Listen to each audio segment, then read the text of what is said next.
রাতের বেলার কিছু অজানা ক্ষতি রয়েছে যা আপনি হয়তো জানেন না।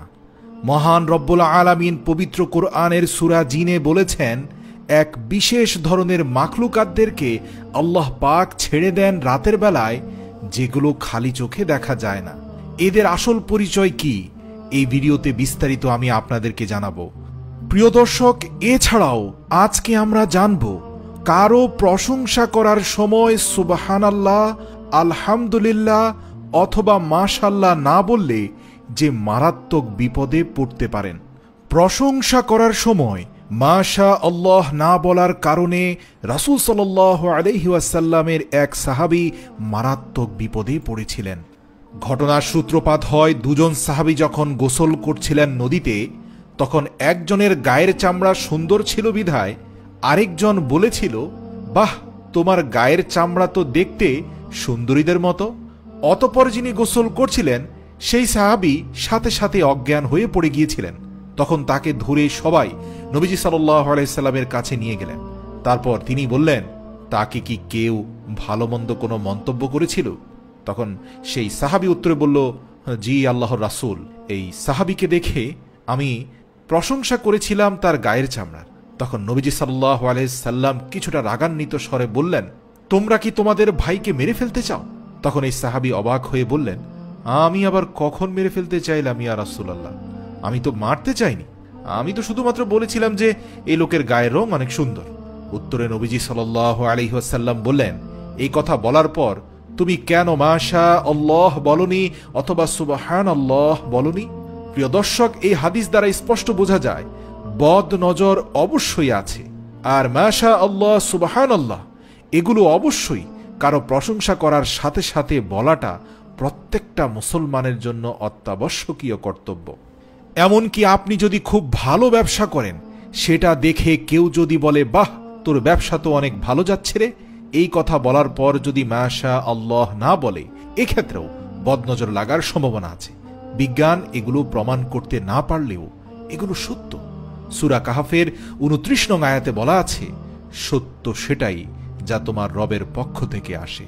যার ইচ্ছে হয় সে বিশ্বাস করুক এবং যার ইচ্ছে হয় সে না করুক। এজন্য কোনো প্রশংসনীয় কাজ করলে অথবা নিজের সুখ সমৃদ্ধিপূর্ণ কর্মকাণ্ডর ছবি ফেসবুকে খুব বেশি বেশি আপলোড করাটা উচিত নয়। আমাদের মধ্যে অনেকেই আছে প্রতিনিয়ত ৩-৪টি ছবি ফেসবুকে পোস্ট করতে না পারলে পেটের ভাত হজম হচ্ছে না। এগুলো করার দরকার নেই। একান্তই আপনি যদি কিছু ছবি পোস্ট করতে চান, তাহলে অন্তত আপনি সপ্তাহে একবার করতে পারেন। মনে রাখবেন, প্রত্যেকটা ভালো দৃশ্যই কোনো না কোনো বদনজরের আওতায় চলে আসে।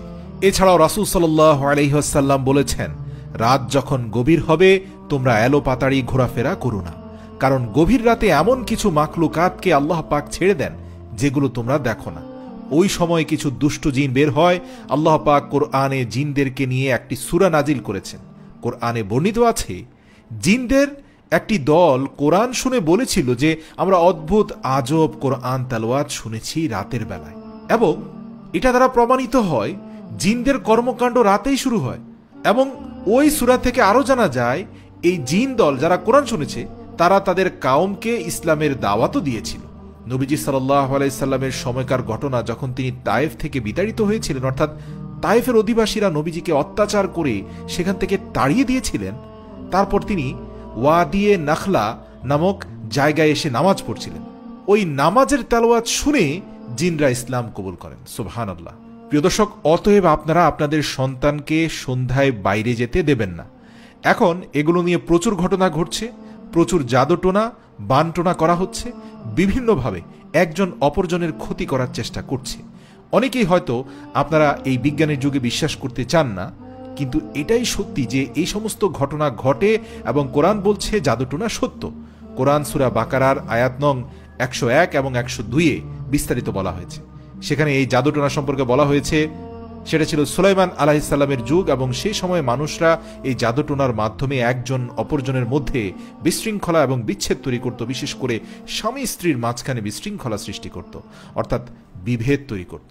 এখনকার সময়ে প্রায় দেখা যায় স্বামী স্ত্রীর মধ্যে খুব ভালো বন্ধন আছে, কিন্তু হঠাৎ করেই তাদের মধ্যে বিভেদ তৈরি হয়ে গিয়েছে।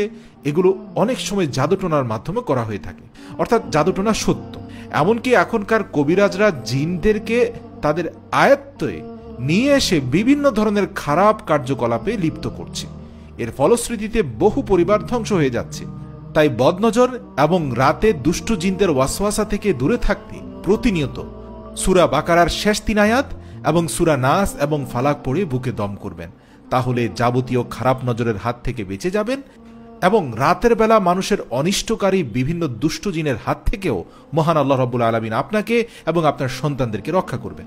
তাই অবশ্যই রাতে একান্ত বের হতে হলে সন্তান, স্ত্রী এবং আপনি নিজেও এই আমলগুলো করে বুকে দম করে তারপরে বের হবেন।